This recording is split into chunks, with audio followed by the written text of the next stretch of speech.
कितना सुंदर कहा है। जिस व्यक्ति को ब्लड प्रेशर की बीमारी रहती हो, ऊपर नीचे ब्लड प्रेशर होता रहता हो, तकलीफ भोग रहे हो, बहुत कष्ट में हो, बार बार पसीना आ जाए शरीर पर, कुछ ना करिए, एक लोटा पानी भरो, 7 पत्ती नीम की डाल लो। काय की डालना? नीम, कड़वी नीम, मीठी नीम नहीं, कड़वी नीम। 7 पत्ती नीम की डाल लो और 7 उसमें बेलपत्र डाल लो। जिस व्यक्ति का ब्लड प्रेशर हाई हो, लो हो, उसके कमरे में उसको प्लेट से ढककर रख दीजिए। सुबह स्नान कर कर वही व्यक्ति जिसका ब्लड प्रेशर ऊंचा नीचा होता है, उसको शिव जी को समर्पित करना। शिव को चढ़ाकर उसी का पानी 7 बार उसी स्थान पर ग्रहण कर लेना। व्यक्ति का ब्लड प्रेशर बराबर हो जाता है। मात्र लगभग अगर सोमवार कर रहे हो तो 11 सोमवार करो, प्रतिदिन नियम से कर रहे हो तो 15 दिन कर लो, उसमें बराबर। फिर कभी जिंदगी में ब्लड प्रेशर की बीमारी चली ही जाती है, कोई दिक्कत नहीं करिए। जैसे घुटने का रोग वाला व्यक्ति, ये जितनी माताएं ऊपर बैठी हैं, इनको घुटने में तकलीफ होगी इसलिए बैठी। शिव महापुराण की कथा कहती है, शिवरात्रि के दिन रात को 12 बजे शंकर जी के मंदिर में चढ़ी हुई बेलपत्र उठाकर शिव मंदिर का शिखर देखकर 12 बजे रात को उस बेलपत्री को चबा चबा कर खा लो, जिंदगी में कभी घुटने का दर्द रहता ही नहीं, कभी जिंदगी में नहीं रह सकता। अगर डॉक्टर बोल दे कि घुटना बदलो तो पहले ये प्रैक्टिकल करके देखना शिव पुराण का। डॉक्टर बोले कि ये दवाई खाओ, वो दवाई खाओ, पहले ये दवाई खाकर देखो शिव पुराण। प्रैक्टिकल जरूर करो। और हम तो कहते हैं प्रैक्टिकल भी अगर काम नहीं चलता। एक महाराज प्रवचन दे रहे थे, प्रवचन में कह रहे थे, भैया शराब नहीं पीना चाहिए, गंदा नाली का पानी है, गटर में पड़ा हुआ पानी है, मत पियो, पी पी के बर्बाद हो जाओगे। उसी में महाराज का पहचान वाला बेटा था, उठ के खड़ा हो गया, ओ महाराज तो इतनी बड़ी बड़ी बात कह रहा, तेरा सग्गा भाई पी के तो गटर में पड़ा है, नाली में पड़ा है, और तू हमें ज्ञान दे रहा है। महाराज जी को क्रोध नहीं आया। महाराज जी ने कहा, भैया देख, मैं भी प्रवचन दे रहा हूँ, मेरा भाई भी प्रवचन दे रहा है, बस अंतर इतना है मैं मुंह से समझा रहा हूँ, मेरा भाई प्रैक्टिकल करके दिखा रहा है। मन तेरा, तू कैसे समझेगा? या तो मुख से समझ जा या प्रैक्टिकल देख के समझ जा। तो आपसे निवेदन है, प्रैक्टिकल जरूर करो, प्रैक्टिकल करे भी करना है जरूर। ये भान होना चाहिए, कहीं हो सके सियोर वाला महाराज झूठ तो नहीं बोल रहा। इसलिए शिवरात्रि के दिन, मुख्य शिवरात्रि के दिन रात को 12 बजे शंकर पे चढ़ी हुई बेलपत्र, जिस शंकर के मंदिर की उठाओगे उसी शंकर मंदिर का शिखर देखकर चबा चबा कर खाइए। कभी जिंदगी में घुटने का रोग नहीं हो सकता, जिंदगी भर। पर इसका मतलब नहीं है कि तुम्हारे घुटने चालू हो जाए तो तुम शॉपिंग मॉल में ही बैठी रहो। ईमानदारी की बात है, आज के जमाने में संतों ने रिसर्च करा है। क्या रिसर्च करा? कि जितनी जितनी बूढ़ी बूढ़ी सासें हैं वो तो सब नरक जा रही हैं और बहुएं बेकुंठ जा रही हैं। तो सासों ने सोचा कि भाई हम नरक काय को जा रहे हैं, बहुएं काय को बेकुंठ? बहू तो घर में रहती है और हम तो इतनी कथा भागवत में जाए, हम तो इतनी कथा सुनते हैं, बूढ़ी बूढ़ी माताएं कहती हैं, तो हमें बेकुंठ जाना चाहिए, तो बहू क्यों बेकुंठ जा रही है, हम नरक काय को जाए? तो संतों ने रिसर्च करा कि जितनी बूढ़ी बूढ़ी माताएं कथा में जाती हैं, इन सबको घर की याद बनी रहती है। मैं फ्रिज में दूध रख के आई, ना जाने क्या कर रही होगी, क्या पता, क्या मालूम क्या कर रही होगी, छोरा आया होगा, रोटी बनाई होगी कि नहीं बनाई होगी। और जितनी घर में बहुएं रहती हैं, वो उनसे कोई भी पूछता कि मम्मी कहाँ गई? अरे सालेसर भवन में शिव महापुराण की कथा चल रही है, अग्रवाल जी करा रहे हैं। अच्छा, आज कथा का दूसरा दिन है, सियोर वाला महाराज आया, उसे कथा की बात बहू कर रही, और बूढ़ी बूढ़ी अम्मा यहाँ बैठ के दूध और चाय को याद कर रहे। इसलिए भगवान ने कहा, तू नरक वो स्वर्ग जा। इसलिए निवेदन है आपसे, मन, चित्त, वृत्ति, बुद्धि सब शिव में लगा कर बैठो। हर हर। अरे हाथ तो उठाओ, दीनबंधु दयालु। अगर तुम हाथ नहीं उठाओगे, वो उठा लिया तो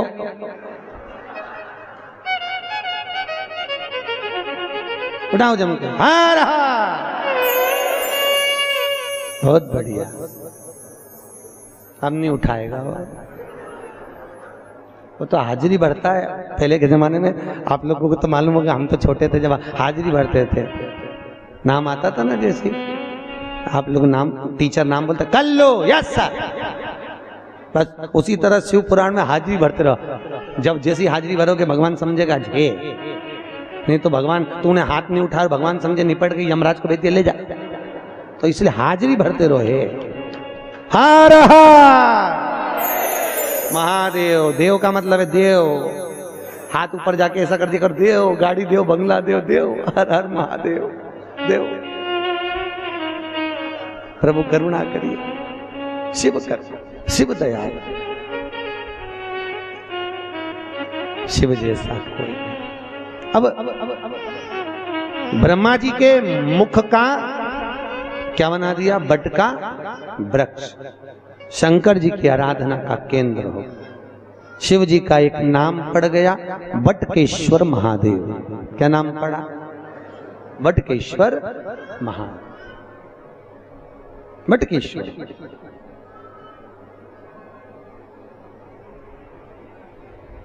बटकेश्वर महादेव। शास्त्र कहता है जिस व्यक्ति को जीवन में कोई चर्म रोग हो गया हो, चमड़ी का कोई रोग हो गया हो, गाय की गोबरी, गोबरी जानते हो? अलूनी गोबरी। अलूनी गोबरी का मतलब एक कंडा अलग बात है, उसको थाप थाप के बनाते हैं गोबरी को। एक होती है गाय ने पोटा करा, पोटा करा वो सूख गया, ऐसे किसी सूखा सुखाया पोटा लेकर आओ, उसको कंडे को जलाओ, जलाकर उसकी राख तैयार करो। राख को सफेद रुमाल में रखकर सोमवार के दिन बिना किसी से बोले शंकर जी के मंदिर में जाकर उस राख को, उस भस्मी को शिव को समर्पित करो। चढ़ाने के बाद उस भस्मी को वापिस उतार लो। उतार कर जब हम स्नान करें 5 दिन लगातार उस भस्मी को पानी में डालकर स्नान करना चालू कर दो, चर्म का सारा रोग समाप्त हो जाता है। डॉक्टर की जरूरत ही नहीं पड़ती चर्म रोग से। भस्मी यहाँ कई माताएं जो लिंगायत संप्रदाय से हैं वो सिर पे भस्म धारण करती हैं। बस कई पुरुष लोग भस्म धारण करते। फिर वही बात आ गई, अकाल मृत्यु वो मरे जो काम करे चंडाल का, काल उसका क्या बिगाड़े जो भक्त हो महाकाल का। शिव रोग से मुक्त आरोग्यता देते हैं। मेरे भगवान शंकर आरोग्यता प्रदान करते, रोग से मुक्ति। त्र्यंबकम यजामहे सुगंधिम पुष्टिवर्धनम।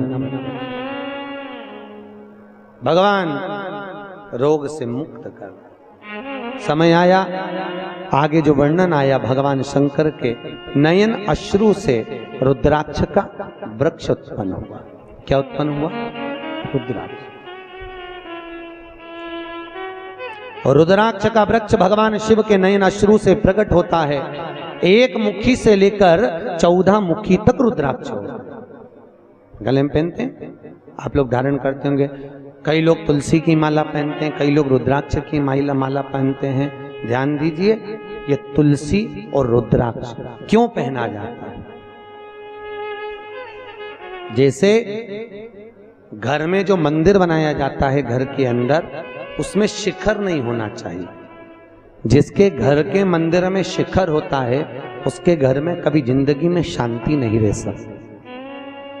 इसलिए घर के मंदिर में शिखर का मूलता नहीं रहती। ये उसी तरह है जैसे गरुण घंटी। गरुण घंटी देखी है आपने? वो बजाते हो गरुण जी महाराज की घंटी। ये घंटी का नाद कहाँ कहाँ करना चाहिए? गरुण घंटी का नाद किया जाता है सबसे पहले भगवान के सम्मुख में, ठीक है। दूसरी जगह गरुण घंटी का नाद करना चाहिए फिर अपने रसोई घर में जहां पर परिंदा भरा है उस स्थान पर, पितरों की शांति के। तीसरी जगह जहां पर अपना लक्ष्मी रखते हो, अलमारी तिजोरी उसके पास में। चौथा घंटी का नाद करना चाहिए दरवाजे के पास में, दरवाजे के अंदर के भाग में। फिर पांचवा गरुण घंटी को घर के बाहर, घर से दरवाजा लांग कर बाहर खड़े होकर घंटी का नाद किया जाता है। कहते हैं जो ये 5 जगह पर घंटी का नाद करता है उसके घर में कभी संपदा की कमी नहीं होती। इतना गरुण घंटी के नाद की महत्वता है। और दुनिया के लोग इतने आलसी हैं, बस भगवान की आरती करे तब घंटी बजाए, उसके सिवा धर दे होते। तो मालूम ही नहीं कि घंटी कितनी जगह बजाना चाहिए, घंटी का नाद क्यों करा जाता। गरुण घंटी के जैसे घर में रखा हुआ शंख अगर खाली है तो हमारे घर में रखा हुआ शंख अगर खाली रहेगा तो लक्ष्मी आएगी और जाएगी, लक्ष्मी टिकेगी नहीं। इसलिए घर में जिसके घर में छोटा सा भी शंख हो तो उसमें कटोरी में रखकर या कोई स्थान पर कलश पे रखकर उसमें पानी भरना चाहिए। अगर शंख में पानी नहीं है तो घर में लक्ष्मी नहीं, शंख कभी खाली नहीं। 33 करोड़ देवी देवता में केवल एक भगवान शंकर हैं जिनके ऊपर शंख का जल नहीं चढ़ता, केवल एक शिव शंकर के ऊपर शंख का जल नहीं चढ़ता, क्योंकि शंकाचूर राक्षस को भगवान शिव ने मारा था और शंकाचूर राक्षस की हड्डी से शंख जाति का निर्माण हुआ था, इसलिए शंख का जल शिव जी पे नहीं चढ़ता। शास्त्र कहता है जो भूल से भी शंख का जल शंकर को समर्पित कर देता है 1000 ब्राह्मण की हत्या के बराबर उसको दोष लग जाता है, इसलिए शंख का जल शंकर को समर्पित नहीं है। जिस व्यक्ति को नलियां चौक हो गई हों, डॉक्टर ने बोला बाईपास कराना पड़ेगा, उसको कुछ नहीं करना चाहिए। 7 बेर, बेर जानते हो क्या बोलते हैं यहाँ पर? बेर, बेर बोलते हैं। 7 बेर प्रत्येक शिवरात्रि को शंकर जी के ऊपर समर्पित करना चालू कर दो। 7 बेर, जिंदगी में कभी बाईपास कराने की जरूरत नहीं पड़ेगी, केवल 7 बेर। उसमें से 1 बेर 7 बेर चढ़ाओ, 1 बेर उठा के लाओ और वो व्यक्ति को खिला दो जिसको बाईपास के लिए डॉक्टर ने बोला। फिर दूसरी बार चेक करवाना, वो खुद कह देगा कि बाईपास की जरूरत ही नहीं है, नाड़ियां क्लीन है एकदम, अटैक की बीमारी नहीं होती, हार्ट अटैक नहीं आता उस व्यक्ति जिसने प्रत्येक हर महीने की शिवरात्रि पर 7 बेर शिव को समर्पित करना चालू कर दिया, उसको कभी अटैक नहीं आ सकती, हार्ट अटैक की बीमारी नहीं। हमारा शिव दयालु